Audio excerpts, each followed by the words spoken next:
What's up, y'all? Noah here. Today I wanted to review Sabrina Carpenter's new record, Short and Sweet, for y'all.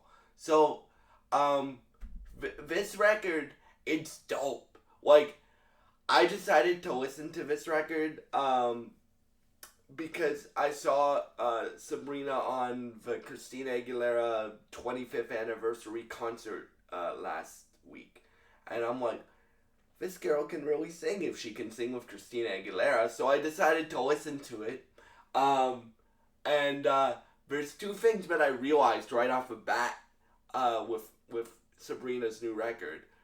Most of her music is all guitar driven. Like, most of the songs, at least on this record, are all guitar driven. Like, if it's an 80s electric guitar, if it's an acoustic guitar, right? I think there's only one song on here without the use of a guitar, which I find really cool, and I really like that music is bringing focus back on the guitar, which I think is the versatile instrument. Most versatile instrument, at least in my opinion. And then the second thing I realized is she doesn't really use auto tune, which I think is great. I think my personal opinion is if you claim to be a singer, you shouldn't need auto tune, right? You shouldn't need it to do your vocals. And she doesn't use. If there is auto tune used on here, it's used very lightly, right? Because when she goes into falsetto, into head voice and stuff on songs, it sounds like her actual voice, which I really appreciate. So yeah, let's get into like my favorite songs and stuff like that. I would give this album like a 8.5 or a 9 out of 10. My favorite song is probably "Good Graces" because it reminds me of a Christina Aguilera song.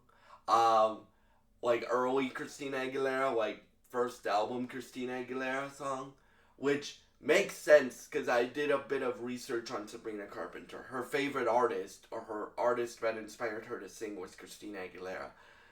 So, which makes sense why that song would remind me of a Christina Aguilera song. Good Graces is my favorite song on the record, but I like most songs on here. Like, there's songs where there's two other things I realized. Sabrina has range, like I'm talking about vocal range, and I'm talking about she has diversity in her music too. It's not just straight pop records. Like, there's singer-songwriter cuts on here, there's energetic cuts on here, there's songs like Espresso, which are high energy. There's songs where she's pouring out her heart over the guitar with emotion, right? Um, there's ballads on here. There's energetic songs on here. So I think this is a good showcase for her vocal capability, and yeah, like I like the production a lot, especially on the first half of the album. Like, even the guitar licks and stuff like that on Taste, those licks are insane, bro. Like, you can hear it going in, and then I also like uh bed the song with the word bed in it, because it works with it reminds me of the Michael Jackson Human Nature uh production a lot. So yeah, that song's another favorite of mine. Espresso, I always liked Espresso. Even when I would hear it on the radio, it would have me singing along and stuff.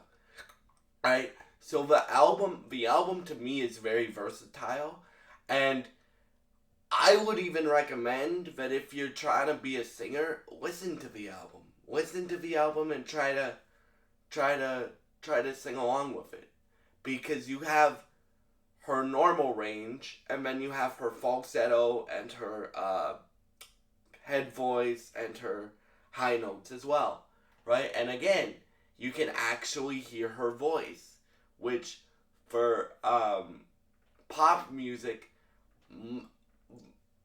like especially nowadays, most pop music is drowned in like effects and stuff like that. That's why the pop music I like to hear their actual voice. So I was kind of shocked by that, but she can really sing. That's what got me to review this record, y'all. Is like I wouldn't say she's one of the best singers on the planet, but she can really sing, right? Like for me that's the most important thing. Like when I listen to a vocalist, right? My thing is, do I like the message that they're trying to put out in the song or in the album, or messages, and uh, do I like what they're singing about, and do I like their voice, like their tone and their voice and stuff like that. And this I do. Like I really like this. So yeah, like for me, I will be very interested to see what Sabrina Carpenter does next, because she's gotten a lot of big opportunities from big artists. Like as I said, what inspired me to review this record was last week she sang "What a Girl Needs" with Christina Aguilera, and I thought she did a great job, right? And she's also gotten shout outs from other big artists that I really respect, and that um I think can really sing, like Kelly Clarkson and uh uh other people like that. So yeah, like for me, those are my thoughts on Sabrina Carpenter's latest project, short and sweet. If you guys have heard, if y'all have heard this record from Sabrina Carpenter, please leave your thoughts in the comments below.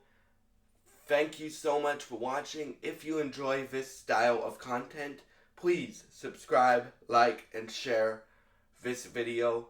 And I hope you have a great day, and goodbye.